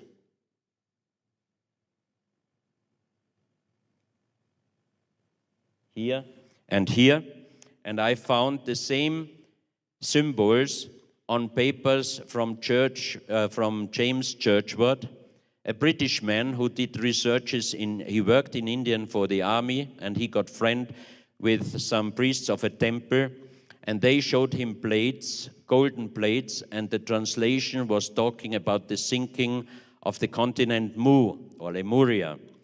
And Churchward got friend with William Niven. William Niven found 1873 in the Valley of Mexico under 3 layers, 3 different civilizations, and the most advanced was the deepest one, and over this layer was volcano ash, and the last volcano in this area was approximately 10 to 12,000 years. So the story about Mu, Atlantis, I believe in it. It's not only a legend. This looks perfectly Egyptian. This could be Egyptian, but also with this unknown writing. This is another finding. This piece they found in a mound in United States. It's an Egyptian Ushabti. This is a small stone plate showing Nuit, Egyptian god, also found in an American mound. And here you have the next following pieces. They were found in Calabria, in Italy, and an Italian professor could translate it, and the translation of this plate, which you see on this photo, was telling about the graves of the sea kings, and it was a description where is a mastodont, before elephant, and also a stone circle. And a friend of mine, Adriano Forgione, upon the description, he found these places. He found the mastodon statue, stone statue. He found the stone circle, and with ground penetrate radar, they also found underground tunnel system, but they are not allowed to open them. So I have to be a little faster because otherwise I run out of time. Sorry. I just show you these pictures. And here we are in Ecuador, in South America. This we call the stone world map. On this side, you can see the Mediterranean, Italy, Greek, here is Egypt, Saudi Arabia, this is India, and as you heard yesterday from Mr. Graham Hancock, he was showing on the map India, and he was talking that they found underground monuments, and he wrote it also in his book, Sunken Cities After the Last Tsunami. And on this so-called world map, you can see that on this incarving, India is bigger than in our days, and also here, Thailand is also much bigger in our days. Also here, where Japan Islands and Taiwan is, Professor Kimura, who does the researches on the stone monument, which was presented wonderful yesterday by Mr. Graham Hancock, he explained to me that he found out upon his researches that there was a long continent existing from the northern Japanese islands, now Russia, the Sakhalin Islands, until far down Taiwan. So this would be exactly like shown here on this map. And around the location of Israel, or Middle East here, there is an inlay of an eye. And this is a natural quartz line going around the stone. The stone is 350 kilos heavy, and it's quartz granite. This is a close-up of the eye inlay, and on the other side, the quartz line passes the Atlantic, and here you have a continent which does not exist in our days. And on the Piri Reis map, which was also presented yesterday by Mr. Graham Hancock, you can see around the same place, around marking on the Piri Reis map. And that marking, I hope Mr. Hancock can agree with me, is around the location where this round mark is on the Piri Reis map. So for me, this incarving would show Atlantis. Then it passes South America and ends up in the area where today is the location, the Bay of Guayaquil. Then you can see here an inlay and a round inlay again. And this is the place where this stone map and other 350 pieces were found 1984 by an Ecuadorian engineer. He was in charge for a British mining company. They did gold mining, and he found these 350 pieces in an underground tunnel. You will see some of the pieces further on, but the most interesting thing is that at the same place, they found 2 wells with the best water on earth, because I brought once 10 bottles, 1.5 liter plastic bottles with me in a carton box. And when I checked in Guayaquil airport, I was asked to go to a separate room, and there were standing 15 policemen and military around my luggage. And an officer of the Interpol asked me if this is my luggage. And you can believe at the first moment I thought, I didn't pack the carton box, I thought somebody put me something inside, and that means 25 years goodbye. So I said, yes, this is my luggage. He said, what is inside the carton box? I said, 10 1.5 liter bottles with Ecuadorian water. He said, take it out. So I took one by one bottle out, and when I saw that there's nothing inside, the first time I really felt, thank you. Then he asked me, put it back again. I put it, no. Then he was looking and he made a telephone call. And about 5 minutes later, a doctor came with an empty injection. And he took water out of one of the bottles. And I thought, wow, they put something inside the water. Now something is wrong. So he went away. After 30 minutes he came. He talked with the Interpol officer.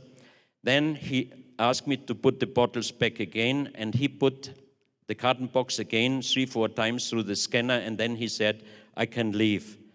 So I left, and when we arrived in Vienna, I forgot the situation in Guayaquil, and I tried to leave the airport at the place without declaring anything, because I didn't have anything. So left side, right side, 2 policemen asked me to come with them. So I went with them, and they asked me again, what is inside? And I said, water from Ecuador. I had the problem already with Interpol. So one officer asked me, what did you do in Ecuador? I said, I made research for an exhibition. He said, what kind of exhibition? I said, I did 2001 an exhibition, Unsolved Mysteries. He said, wow, you did the exhibition? I said, yes. Why? He said, I went there 2 times with my wife. Great. Did you find something? I said, yes, I have the bones of a 7.6 meter giant in my luggage. So he was laughing, but I really had the bones in my luggage. And then he showed me, he said, look, if you put 10 1.5 liter bottles in a carton box and you put this box into the scanner and you make a photo, you have to see the shadows of the plastic bottles. So he put the carton box inside, he did the photo, he said, look, I looked, the screen was black. He said, you didn't make a photo? He said, I did. That's why we picked you up. We don't know what is, because there is nothing showing up. And later on, we found out that this water has gold and silver colloidal in nanomicroscopic form, which is incredible. And it has natural energy, which mixed up the scanner. So let's go ahead. The same place, they found the so-called pyramid with the shining eye. The pyramid has 13 steps and an inlay of an eye. The natural color is gray, light gray. And if you put this pyramid under ultraviolet light, it shines like a really strong eye, but not like a human eye. This symbol you saw this morning already, it's on the $1 note, it's connected with Illuminati, it's connected with Freemasons, but I personally think, first of all, who was able to do such land map into a stone showing 2 continents not existing in our days? And second, I think this pyramid is much, much older than the Illuminatis and the Freemasons and everyone. This is a picture. It's not so good because it's quite difficult to do a perfect picture with the shining of the eye, but it really looks very strange. And on the bottom of the pyramid, you have the inlay of the Orion, and the same writing you saw before on the other stones from Burrow's cave and Calabria. The translation of Professor Schildmann was, the Son of the Creator comes. Here you see on this stone the 2 eyes, and the right hand is holding the pyramid and the left hand on top of the pyramid. This is the stone, a man sitting on a stone. He is holding the pyramid. From his eyes are going rays to 2 boat persons, and on his head he has something which looks like a helmet and an antenna going up to this symbol. And here is the helmet.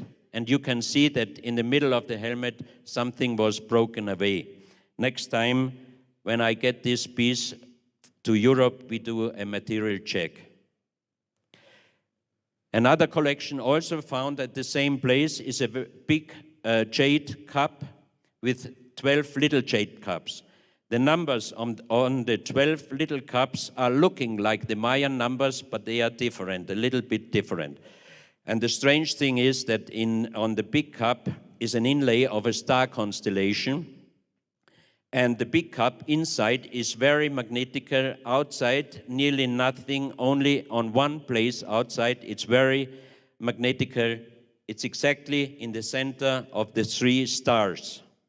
And if you fill plain all 12 cups and you fill it very carefully in the big cup is completely full. And geologists were telling me that it's impossible that a stone cup, is magnetical only from one side, from inside, and not from outside. If there is iron material in the stone, it must be definitely magnetical from both sides. This is a close-up of the big cup. You can see the star constellation, and all these stars are also inlay of a material which brightly shines under ultraviolet light. You can see it here on this picture. This is another jade plate with the same star constellation as on the big cup, and 2 persons, 2 figurines with square heads looking up to the stars. Also the inlays shining under black light. This is also same collection, same finding, a stone which is destroyed here and partly here. It was the heart form, and this shows a face with closed eyes, with a nose, with a bird and long hair. And some of my friends, when they looked at this picture in close-up on the big screen, they said, it looks like the Shroud of Turin. So you have now one big cup, you have 12 small cups, you have a heart-formed stone showing a face which could look like the Shroud of Turin. You have the writing, in an unknown writing, the Son of the Creator come. So I could make a very hot story saying this is the Grail because this is connected with Israel. I would never do so because I'm sure it is not so. This is the reverse side of the same stone. Also same finding, a cobra head. Cobra never existed in South America, and on the backside of the cobra head, you have 33 inlays, and left side, right side, 7 inlays. Also, the inlays are shining very strong under ultraviolet light. This shows the Kundalini, the sexual energy is going up on the back of the man to the 3rd eye. Kundalini doesn't exist in the past in South American culture, pre-Columbian culture. This is a kind of helmet. You can put it on your shoulders or you can lay your head inside. And the inlays here also shining under ultraviolet light. And some acupuncture specialists told me that these are exactly the energy points on the backside of the skull which they are using for acupuncture. Also the inlays shining under black light, you can see how this piece could be used. And in the same ground, a few months ago, they found an unfinished piece like this. Then several other pieces, a pyramid stone, again showing the pyramid with the eye and unknown symbols. Here again the Orion, and again a pyramid with the eye. And many statues showing definitely not any pre-Columbian culture, because the lotus seed and the kind of head decorations. And an Indian professor sent me an information. She wrote, this position is called as Padma Asana in yoga in India. The Lord Shiva is a Hindu god, and he has a snake around his neck. So where does those pieces really come? I don't know. And the cobra head has 33 lines carved. In the Hindu mythology, there are 33 god and goddess. The 7 circles represent 7 chakras in yoga.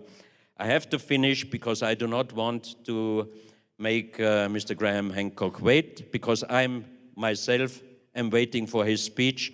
I thank you very much, and maybe one day I come again to here.